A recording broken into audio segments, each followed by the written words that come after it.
বৈষম্য বিরোধী ছাত্র আন্দোলনের কেন্দ্রীয় কর্মসূচির অংশ হিসেবে পিরোজপুরের শিক্ষার্থীরা গণমিছিল করেছে। বিস্তারিত থাকছে পিরোজপুর প্রতিনিধি আনিক রহমানের প্রতিবেদনে।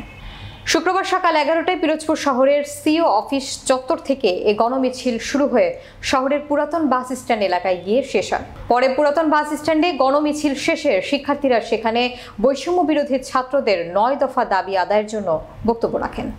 এ সময় বক্তব্য রাখেন শিক্ষার্থী খালেদ মহিউদ্দিন শাবাব, জারাফা আলম ছোয়া, DK দিব্যামণি সহ শিক্ষার্থীরা তাদের বক্তব্যে বলেন, যারা শিক্ষার্থীদের নির্বিচারে গুলি করে হত্যা করেছে তাদের আটক করতে হবে। অবিলম্বে শিক্ষার্থীদের করা 9 দফা দাবি মেনে নিতে হবে। তা না হলে শিক্ষার্থীদের এই আন্দোলন আরও কঠোর হবে।